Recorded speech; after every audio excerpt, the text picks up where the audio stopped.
Welcome to our channel. Let's start the day with kindness, and the end goodness will flowing from you to yourself. Alexander the Great was one of the most famous leaders in history. He was born in 356 BC in Pella, Greece, and was the son of the King of Macedonia, Philip II. At just a young age, he was already leading armies and winning important battles. After his father was murdered, Alexander took control of Macedonia and began an incredible conquest campaign. He led his army to various countries and conquered Persia, Egypt, Babylon, and India. He expanded his kingdom to cover much of the known world at the time. Alexander was known as a wise leader and was accepted by various races and cultures. He brought about significant changes in culture and politics, and promoted tolerance towards various cultures.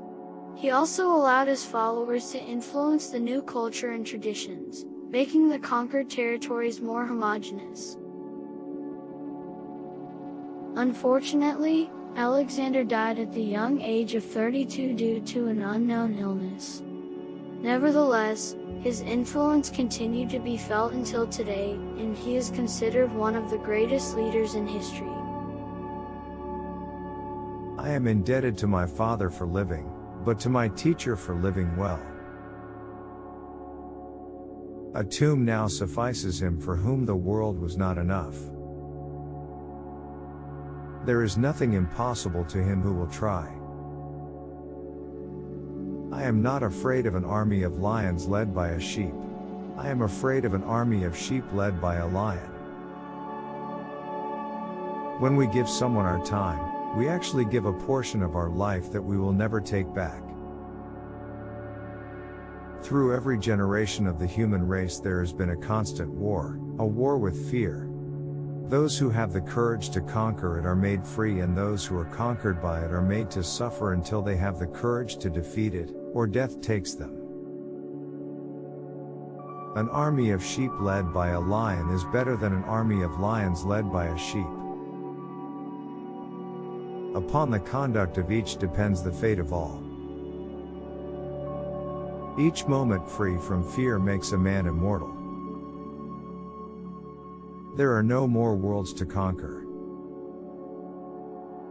My treasure lies in my friends. Glory crowns the deeds of those who expose themselves to toils and dangers. Remember, upon the conduct of each depends the fate of all. Holy shadows of the dead, I am not to blame for your cruel and bitter fate, but the accursed rivalry which brought sister nations and brother people to fight one another. I do not feel happy for this victory of mine. On the contrary, I would be glad, brothers, if I had all of you standing here next to me, since we are united by the same language, the same blood and the same visions. As for a limit to one's labors, I, for one, do not recognize any for a high-minded man, except that the labors themselves should lead to noble accomplishments. There are so many worlds, and I have not yet conquered even one. When my casket is being carried to the grave, leave my hands hanging outside. For empty-handed, I came into this world, and empty-handed, I shall go. My whole life has been a hollow waste, a futile exercise, for no one at death can take anything with them. For my part, I think that to a man of spirit there is no other aim and end of his labors except the labors themselves. Whatever possession we gain by our sword cannot be sure or lasting, but the love gained by kindness and moderation is certain and durable. I had rather excel others in the knowledge of what is excellent, than in the extent of my power and dominion. You shall, I question not, find a way to the top if you diligently seek for it, for nature hath placed nothing so high that is out of the reach of industry and valor. For my own part, I would rather excel knowledge of the highest secrets of philosophy than in arms. I would rather live a short life of glory than a long one of obscurity. Let us conduct ourselves so that all men wish to be our friends and all fear to be our enemies. Every light is not the sun. There is something noble in hearing myself ill-spoken of when I am doing well. With the right attitude, self-imposed limitations vanish.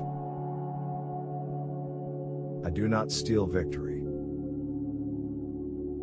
In the end, when it's over, all that matters is what you've done. How should a man be capable of grooming his own horse, or of furbishing his own spear and helmet, if he allows himself to become unaccustomed to tending even his own person, which is his most treasured belonging? Who does not desire such a victory by which we shall join places in our kingdom, so far divided by nature, and for which we shall set up trophies in another conquered world?